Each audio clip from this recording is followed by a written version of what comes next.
Hello everyone, this is Charu Gupta and आज के session में हम लोग बात करेंगे एक बहुत ही रीसेंट अपडेट की। आई होप इसके बारे में आप लोग कल से देख रहे होंगे, लगातार सुन रहे होंगे, पढ़ रहे होंगे। ये खबर है हाईकोर्ट के जज यशवंत वर्मा के घर में कैश मिलने की। देखो, एक ह्यूज पाइल ऑफ कैश बरामद हुआ है हाईकोर्ट के जज यशवंत वर्मा के घर से। एक्चुअली हुआ ये कि 14 मार्च को होलिका दहन वाले दिन रात को लगभग 11:30 बजे यशवंत वर्मा के घर में आग लगी। आग को बुझाने के लिए उनके फैमिली मेंबर्स ने फायर ब्रिगेड को बुलाया। उस वक्त यशवंत वर्मा अपने घर पर नहीं थे। आग को तो फायर ब्रिगेड के द्वारा बुझा दिया गया, लेकिन उसके बाद जो चीज सामने आई वो बहुत ही ज्यादा शॉकिंग थी। एक रूम में एक ह्यूज पाइल ऑफ कैश मिला। आग लगने की वजह से वो आधा जल चुका था, आधा अजीब कंडीशन में हो चुका था। लेकिन इतना बड़ा अमाउंट ऑफ कैश देखकर आप लोग अंदाजा लगा सकते हैं कि एक जज के घर में इतना बड़ा अमाउंट ऑफ कैश मिलना, लगभग 14 से 15 करोड़ का ये अमाउंट बताया जा रहा है। ये बहुत ही बड़ा एक शॉकिंग इंसिडेंट है, क्योंकि देखो, जजेस को हम एक ऐसा इंस्टीट्यूशन या फिर एक ऐसी अथॉरिटी के रूप में देखते हैं जो कि लोगों को न्याय दिलाने का काम करते हैं। और वो जजेस ही जब इस तरीके के चीजों में संलिप्त पाए जाते हैं, क्योंकि देखो, इतना बड़ा कैश मिलना ये कोई आम बात नहीं है। इतना बड़ा कैश आपके घर में नहीं हो सकता, क्योंकि यदि बात की जाए आपके इतने बड़े सर्विसेज की भी, जजेस की इनकम कितनी होती है? 1 लाख 2 लाख पर मंथ। आप यदि इतने टाइम से भी यदि काम कर रहे हैं, इतना लगातार आपको काम करते हुए समय भी हो गया है, तो भी आप इतना अमाउंट अपने पास जमा नहीं कर पाएंगे। तो सीधी सी बात है, ये चीज किस तरफ इशारा कर रही है, ये आप लोग भी समझदार हैं, आप लोग भी समझ सकते हैं। अब जब से ही ये न्यूज सामने आई, ये चीजें लगातार सुर्खियों का विषय बनी हुई है। जजेस जुडिशरी में करप्शन को लेकर, जुडिशरी की अकाउंटेबिलिटी को लेकर लगातार सवाल बन रहे हैं।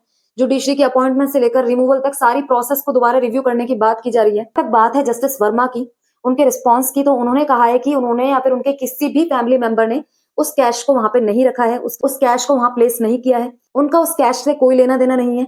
ये जो सारे आरोप उनके ऊपर लगाए जा रहे हैं बेसलेस हैं। उनकी इमेज को धूमिल करने की कोशिश की जा रही है।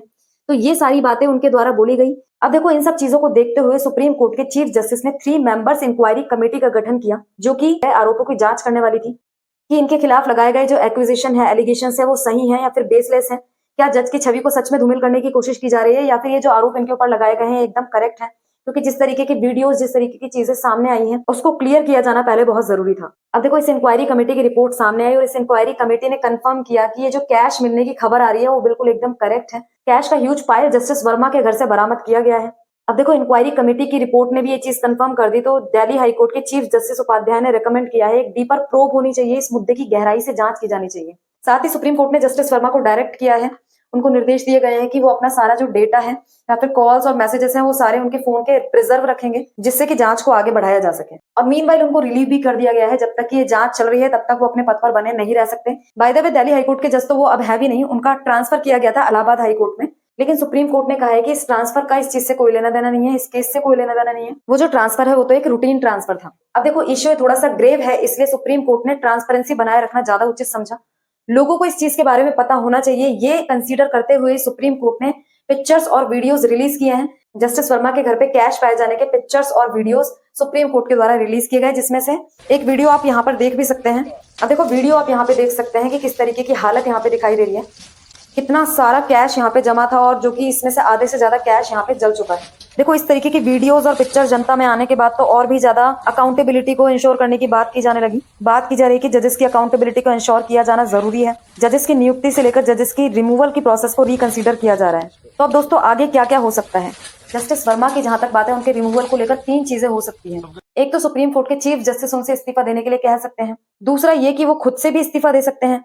और तीसरा ये कि उन्हें पार्लियामेंट के द्वारा इम्पीचमेंट प्रोसेस के द्वारा रिमूव किया जा सकता है। क्या होता है इम्पीचमेंट प्रोसीजर, किस बेस पर इन्हें हटाया जा सकता है, कॉन्स्टिट्यूशनल प्रोविजंस क्या क्या है, ये सारी चीजें हम देख लेते हैं एक बार। तो देखो, कॉन्स्टिट्यूशन की जहां तक बात है, आर्टिकल नंबर 124 और आर्टिकल नंबर 217, ये दोनों रेस्पेक्टिवली सुप्रीम कोर्ट और हाई कोर्ट के जजेस के रिमूवल की बात करते हैं। प्रोसीजर सेम ही है, लेकिन आर्टिकल्स अलग अलग है। अब देखो, एक चीज और, जो हटाने की प्रोसीजर है वो संविधान में नहीं लिखी गई है। हटाने की प्रोसीजर एक अलग से एक्ट बनाकर पार्लियामेंट के द्वारा डिसाइड की गई है। संविधान में तो इनको हटाने के केवल 2 आधार लिखे गए हैं, दैट इज प्रूवन मिसबिहेवियर और इनकैपेसिटी, सिद्ध अक्षमता और कदाचार। मतलब कि यदि कोई भी जज इनकेपेबल या फिर मिसबिहेवियर करता हुआ पाया जाता है तो उन्हें अपने पद से हटाया जा सकता है।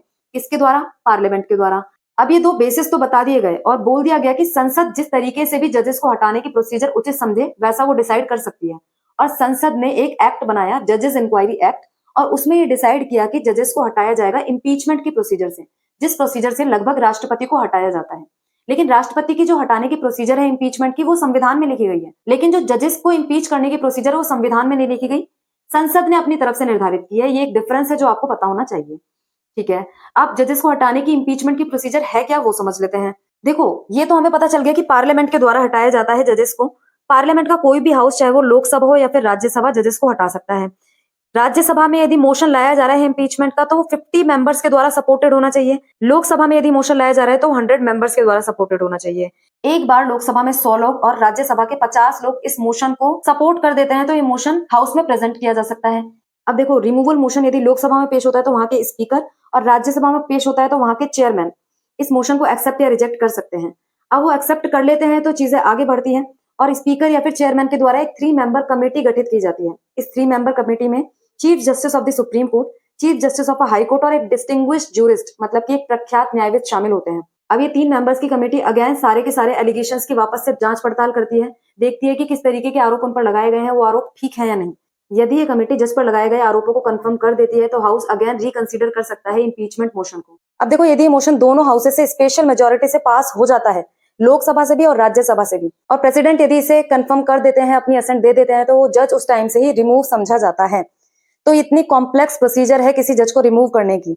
इसी का नतीजा है कि आज तक भी कोई जज अपने पद से रिमूव नहीं किया गया है किसी के भी अगेंस्ट। इम्पीचमेंट का प्रोसेस कभी सफल ही नहीं रहा। इवन इंक्वायरी शुरू हुई है, बहुत सारे जजेस के अगेंस्ट रिमूवल प्रोसेस या फिर इम्पीचमेंट मोशन लाया गया था, लेकिन वो फाइनल स्टेज तक कभी पहुंचा ही नहीं। आप देख सकते हैं यहाँ पे कि 6 सिटिंग जजेस faced action but none formally removed so far. मतलब कि 6 जजेस के अगेंस्ट मोशन पेश किया गया था, लेकिन आज से आज तक किसी को भी रिमूव नहीं किया गया है। तो दोस्तों देखो, आगे क्या क्या चीजें कैसे होनी है, किस तरीके से चीजें अनफोल्ड होंगी, वो तो हम देखेंगे ही। लेकिन देखो, एक चीज जो किया जाना जरूरी है वो है to ensure the accountability of जजेस। क्योंकि देखो, एक बहुत ही सेक्रेड इंस्टीट्यूशन हमारे देश में माना जाता है, फिर कहीं पे भी माना जाता है, जुडिशरी है वो एक बहुत ही सेक्रेड इंस्टीट्यूशन है। लोगों का विश्वास उसमें बना रहे, लोगों का विश्वास सिस्टम में बना रहे, लोगों का विश्वास सरकार में बना रहे, इसके लिए जरूरी है कि जो जजेस उस सिस्टम को चला रहे हैं उनकी जो छवि है वो क्लीन होनी चाहिए। इसके लिए आए दिन जुडिशियल रिफॉर्म्स की बात हमारे यहाँ पर होती है, कभी डिटेल में इस चीज को भी डिस्कस करेंगे। लेकिन आज के सेशन में इतना ही। इस मुद्दे को लेकर आपकी क्या राय है कमेंट बॉक्स में जरूर बताइएगा। क्या जस्टिस वर्मा सच में दोषी हैं या फिर उनके खिलाफ कोई कॉन्स्पिरेसी की जा रही है? मिलते हैं नेक्स्ट एपिसोड में। Thank you very much.